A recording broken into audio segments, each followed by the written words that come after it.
80 urte beteko dira bihar naziek kapitulatu eta bigarren gerla bukatu zela. Europan 8 hamarkada geroago geroz eta lekuko bizi gutxiago geratzen dira eta objektuak dira orduan gertatu zenak kontatzen digutenak. Tartean, deportazioan hiltzen aitaren diru zorroa. Eman berri diote Siberoko emakume batekin egongo gara gaurko saioan. Arratsaldeon ikusentzuleok jarraian eskainiko digu erreportai berezia Frank Dolosor lankideak, baina lehenik trenbide sarean izandako gora berak, greba eta lanak tarteko aletuko dizkigu Nerea Olaso lankideak eta bururatzeko baita Kuma No Motor talde baionarraren Doinu Azkarrak ere. Ez galdu.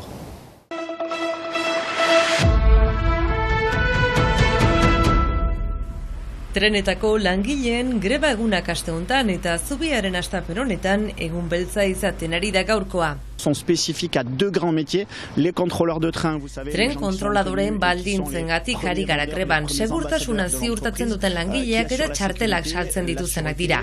Oso lanbide komplikatua da eta geroz eta eraso gehiago jasaten dituzte. En plus d'agressions, qu'elles soient verbales ou physiques. Et ensuite, il y a les conducteurs de train. Les conducteurs de train sont soumis en ce moment à des appels à la concurrence. Bestalde, gidarien baldintzengatik.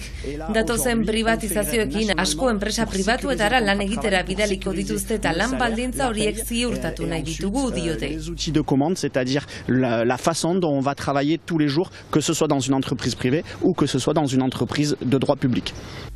Paris eskualdean grebalarien kopurua oso altua izaten ari da. Pirineo Atlantikoetan 167koa eta Akitania Berria eskualde osoan 185 baino gehiago. Une journée noire, mercredi 7, c'est la journée de grève nationale avec l'appel de Sudrail et de la CGT. On va largement dépasser ces taux. Greba egun indartsuena gaurkoa izaten ari da eta kopuru horiek pasatuko ditugu. Eta hemen grebari lanak gehitu behar zaizkio, hau da trenbidea berritzeko egiten ari diren lanak eta ondorioz ez da trenik izango osteguna eguerdiko 12-etatik igandeko 11:00 bitartean. Esan bezala ez da trenik egongo bakar bat ere ez. Aldirikakoetan autobus zerbitzuak eskainiko dira, abiadura handikoetan ez. Dagoeneko txartelak erosiak dituzten bidaiarientzat dirua berreskuratzeko aukera izanen dela adierazi dute SNCF tren konpainiatik.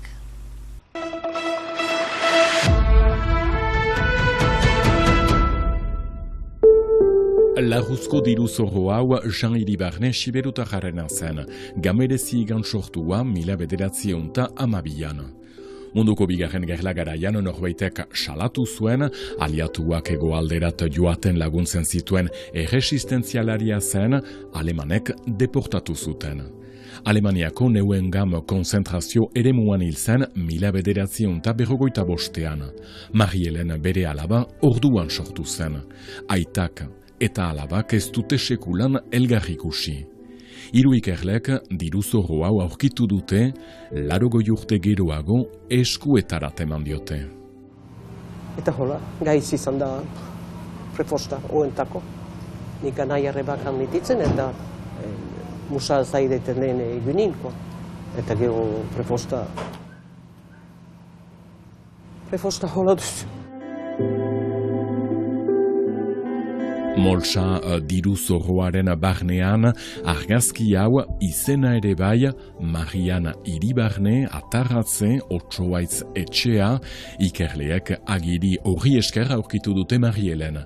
Jean Iribarne bere aitarekin batean Arnoa Gerbertze siberutar bat ere deportatu zuten. Eta hoi atzaman dizie, nune hortzeik izan dien. Paske haniz basuzun hainbeste behitzen, foselat zertan zititzin parte. Eta huk atzaman dizi, nune hortzeik izan zien. Udazkenean Alemaniarat joanen da bere alabarekin, bertze etapa bat, Moltsak zer sentiarazten ote dion galdetu eta... Eta aita hortu dala. Bai. Men ez peitut ezagutu ez. Amake sekulan ez nahi penaik egin guke ez aipatzen. Ama prefostetetzen nahi aipatu. Malur handi behitzen ordi. Beha bat ozuzun beha maikin eta samaikin. Eta gizunik ez etxen. Eta ordi preposta ez genizuen aipatzen. Sekulan. Marielenek 12 urte zituen jakintzuelarik aitari gertatu zitzaiona, lagun batek errantzion. Eta urdin prefostan bigarrez hasik, eta aman gana zun, eta ama etzen eitazun erran, eta ez Maria Elena. Etzen eizun erran, aski pena egiten ditazut ala berrien arreiabiltiko.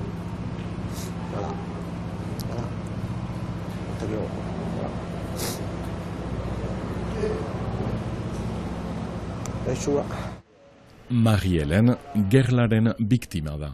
Eli chiesto per la gente? Kasue, tegi volta Yemena. Tutto basterra più ondoko bizi zalentako gaztentako ze jinen den. Adesso pensamento katzen tutzuko. 80 urte geroago ere, bigarren munduko gerla denborako bertze aurkikuntza bat Siberuan hori, begira. Aleman kaska bat, maulen atzabanik, eta mauleko librazioen horitzapena bat, da. Aiza ikusten duzie nazien marka, eta heben aleman bandeaen markai bai.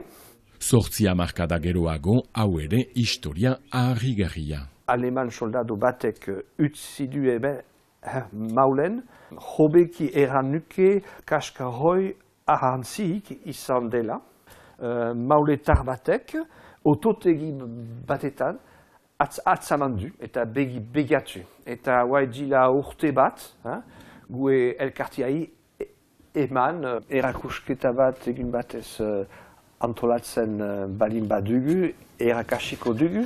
Nik ez dut ikusten horitzapen baizik. Ez nik hain hunkirik. Ikerzaleak taldearen ustez garrantzia handiko aurkikuntza da entzun. Ene ustez ez da beste exempluik heben Euskal Herrian ez. Eta historia amini estonagarria da. Aleman soldado batek behikaskak usten edo heben ahantzen, ez da usu agitzen, segur. Aleman okupatzaile batek gurean erabili zuen kasko hau garai latz baten lekuko paregabea da. Wehrmachteko tropa zen, egiazko soldaduak zien, eran nahi da, maule herria okupatu dielaik, zuten arma pesiak, sartu dia heben herrian saldoka, zumbat, hiu ehun, lau ehun. Hemen maulen, Siberoko hiriburuan bezala, Ipar Euskal Herriko 158 herrietan, gisa horretako hilen oroitarriak dauden gogoratzen dute, 60 milion biktimen artean, hamarnaka eta hamarnaka, Lapurdi, Baxe Nafarroa eta Siberokoak zirela. Eta orduko lekukoak ere Lapurdiko kostaldean ditugun bunker hauek. Naziek 15.000 eraikitzea agindu zuten Norvegia eta Hendaia artean. Hemen Lapurdin denak etxiak daude, egoera kaskarrean, miarritzen, bat bederen konpondu nahi lukete publikoak bisitak egin ditzan. Queremos hacer un trabajo de memoria, abriendo al público. Memoria lana egin nahi dute izan ere, tresna eta gune hauen bidez duela 80 urte, eskuin muturraren gatik izan zen sarraskia ikasten aldugulako.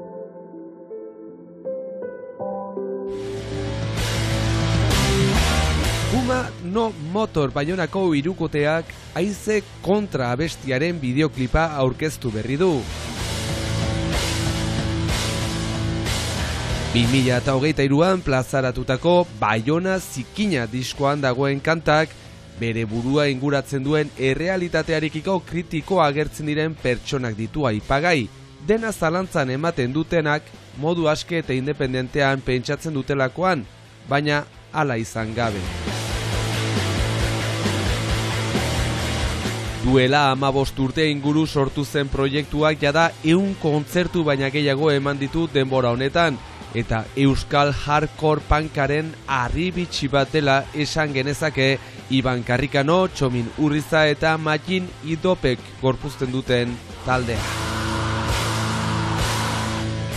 Bihar bertan Bilboko Kulturretxean ikusteko parada izango dugu, eta datozen aste eta hilabetetan baita Frantzia, Espainia eta Euskal Herriko hainbat txokotan ere. Kumano Motor taldearen doinu gordin eta indartsuekin doakizue gure gaurko agurra. Bihar saiorik izango ez denez, etzi itzuliko gara. Bien bitartean, izan ongi eta ostiralera arte.